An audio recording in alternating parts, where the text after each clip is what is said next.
కోట్ల రూపాయల కుంభకోణాలు, హవాలా మోసాలు చేసే కంపెనీలతో కాంగ్రెస్ ప్రభుత్వం ఒప్పందాలు చేసుకుంటోంది. తాజాగా సింగపూర్కు చెందిన మెయిన్ హార్ట్ అనే కంపెనీకి మూసీ నది పునరుజ్జీవన ప్రాజెక్టు కట్టబెట్టింది. పాకిస్తాన్లో బ్యాంకులు, ప్రజలను ముంచిన కంపెనీకి రేవంత్ రెడ్డి ప్రభుత్వం ప్రాజెక్టులు అప్పచెప్పడంపై విమర్శలు వెల్లువెత్తుతున్నాయి.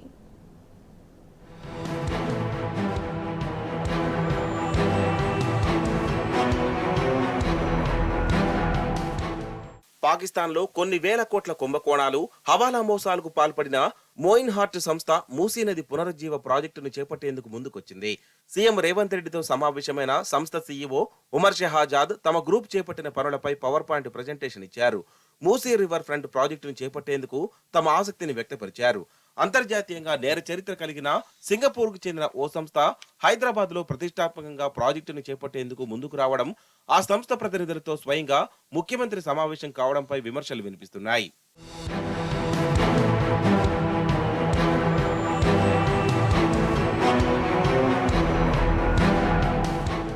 ఉమ్మడి రాష్ట్రంలో టీడీపీ అధికారంలో ఉన్నప్పుడు చంద్రబాబు నాయుడు, కాంగ్రెస్ పార్టీ అధికారంలో ఉన్నప్పుడు వైఎస్ రాజశేఖర రెడ్డి సింగపూర్ కంపెనీలను ఇక్కడికి తీసుకొచ్చేవారు.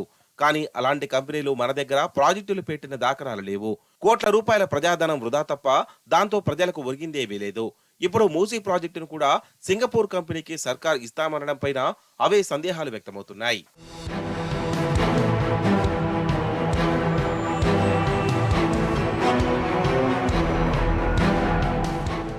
మోయిన్ పోర్టు ప్రతినిధులు హైదరాబాద్ వచ్చారని తెలియగానే ఢిల్లీ నుంచి హైదరాబాద్ చేరుకున్న ముఖ్యమంత్రి రేవంత్ రెడ్డి సచివాలయంలో వారితో భేటీ అయ్యారు.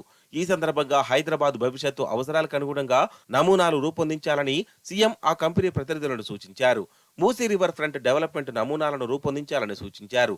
ఒకవేళ ఆ నమూనాలు ప్రభుత్వ పెద్దలకు నచ్చితే మూసీ ప్రాజెక్టును ఆ సంస్థకు అప్పగించే అవకాశాలు మెండుగా ఉన్నాయి.